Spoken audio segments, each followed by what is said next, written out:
Hi, good morning, welcome to another video. हम discuss कर रहे हैं कॉमन कोल्ड यानी जुकाम। इस वीडियो में हम क्विकली दो वायरसेस की बात करेंगे, एडिनो वायरस और रेस्पिरेटरी सिंसिटियल वायरस, जो कि मोस्ट कॉमन कॉजेज हैं जुकाम बुखार के। ये है हमारा राइनो वायरस और ये सारी दुनिया में इंसानों में सबसे कॉमन इन्फेक्शन है। 50 से 70% जुकाम बुखार इसी राइनो वायरस से होता है और इसके तकरीबन 100 सीरोटाइप्स हैं। मतलब तकरीबन 100 बहन भाई हैं। हमारी बॉडी को जब जुकाम बुखार होता है वो इम्यूनिटी एक सीरोटाइप से डेवलप करती है तो दूसरे महीने में दूसरा सीरोटाइप आके इन्फेक्शन कर जाता है। इसलिए हमारी बॉडी कभी भी सारे के सारे सीरोटाइप से इम्यूनिटी नहीं डेवलप कर पाती और हमें हर साल 2-3 बार जुकाम बुखार हो जाता है। तकरीबन 70% इन्फेक्शन, 50 से 70% इन्फेक्शन राइनो वायरस करवाता है। एक साल में 2 से 4 इन्फेक्शन। ये एक्यूट इन्फेक्शन है। अचानक हमें छींकें आने लगती हैं, जुकाम होता है, जिस्म में एचबी होती है और सर में दर्द होने लगता है। ये खुद ठीक होने वाली है, सेल्फ लिमिटिंग है और ये वायरल इलनेस है। इसके लिए हमारे पास कोई भी मेडिसिन नहीं है। वायरसेस को ट्रीट करने के लिए हमारे पास कोई भी मेडिसिन नहीं है और ये अपर रेस्पिरेटरी ट्रैक यानी कि गला और नाक को इन्वॉल्व करता है, लेकिन ये लंग्स और ट्रैकिया को भी इन्वॉल्व कर सकता है और निमोनिया करवा सकता है बच्चों में और बुजुर्गों में। राइनो वायरस से हमें तकरीबन एक साल में 2 बार इन्फेक्शन होगी ही होगी।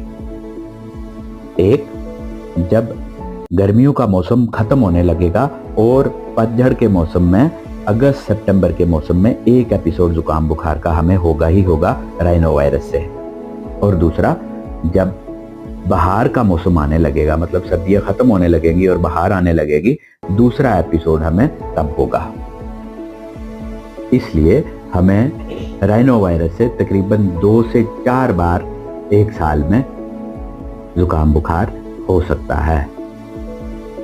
बच्चों में और बुजुर्गों में ये इन्फेक्शन ज़्यादा फ्रीक्वेंटली होती है, ज़्यादा सीवियर होती है और उनको ये तकलीफ 10 दिन से ऊपर तक रह सकती है। राइनो वायरस को हमारे हाथ पे लगने के लिए ब्रीफ कांटेक्ट की ज़रूरत होती है, जैसे हाथ मिलाना। और एक बारी हमारे हाथ के साथ राइनो वायरस लग जाता है, हम खुद उसको अपने नाक तक लेके जाते हैं। एक इंसान 5 मिनट में तकरीबन 12 से 13 बार अपने चेहरे को हाथ लगाता है। राइनो वायरस खांसने, छींकने या बात करने से नहीं फैलता। राइनो वायरस सिर्फ हाथों से फैलता है, हाथों से नाक तक और नाक से थ्रोट तक जाता है। क्योंकि राइनो वायरस सिर्फ हाथ से फैलता है तो अगर हम अपने हाथ बार बार पानी और साबुन से धोते रहें तो राइनो वायरस की इन्फेक्शन से बचा जा सकता है। या घर पहुंचने पे हम अपने हाथ पानी और साबुन से धो लें। अगर साबुन मुयस्सर नहीं भी है तो सिर्फ पानी, खूब सारा पानी इस्तेमाल करके अगर अपने हाथ हम धो लें तो इस राइनो वायरस से हम बच सकते हैं। अगर किसी भी इंसान को जुकाम या बुखार हो जाता है तो उसको दूसरे लोगों से हाथ नहीं मिलाने चाहिए और अगर आप हाथ मिला लेते हैं तो हाथ मिलाने वाले को अपने हाथ साबुन से अच्छे से धो लेने चाहिए। हमारा दूसरा वायरस है एडिनो वायरस। एडिनो वायरस ऐसा दिखता है माइक्रोस्कोप के अंदर और ये फेरिंगो कंजंक्टिवल फीवर करवाता है। अगर आपको जुकाम है, साथ में आपका गला बिल्कुल सुर्ख लाल है, गले में दर्द है, आपको खाना खाने में, स्वेलो करने में तकलीफ हो रही है और साथ में आंखें लाल हैं, इसका मतलब पॉजिटिव आपका वायरस एडिनो वायरस है। वायरस जो भी हो उसका इलाज सेम रहेगा। हमारा नेक्स्ट वायरस है RSV, respiratory syncytial virus. Respiratory syncytial virus ऐसा दिखता है और ये छोटे बच्चों में बुखार और निमोनिया करवाता है। छोटे बच्चे जो 5 साल की उम्र से कम हैं, खासकर 3 से 6 महीने के बच्चों में जुकाम, बुखार और निमोनिया करवाता है। ये जान लें कि रेस्पिरेटरी सिंसिटियल वायरस सर्दी के मौसम में आता है। नवंबर दिसंबर से लेकर मार्च अप्रैल तक के महीनों में जो जुकाम बुखार छोटे बच्चों में 5 साल से कम की उम्र के बच्चों को लगता है, वो रेस्पिरेटरी सिंसिटियल वायरस से होता है। और इससे बचने की कोशिश करें। अगर जुकाम बुखार हो जाता है तो इसका प्रॉपरली इलाज करना है। इस वायरस से बच्चों में बहुत तेज बुखार हो सकता है, निमोनिया हो सकता है, बच्चों को ठीक होने में टाइम लग सकता है। जुकाम बुखार नाक बंद के साथ साथ respiratory syncytial virus lower respiratory tract को इन्वॉल्व करता है।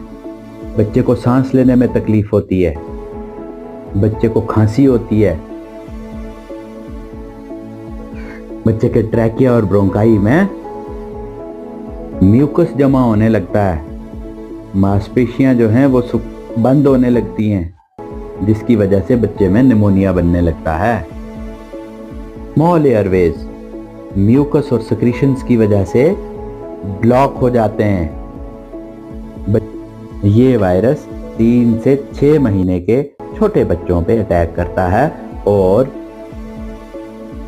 सांस की नलियां आहिस्ता आहिस्ता सिकुड़ने लगती हैं, उनमें म्यूकस जमा होने लगता है, सांस लेने में तकलीफ होती है, बुखार होता है और ये बच्चे को बहुत बीमार करती है।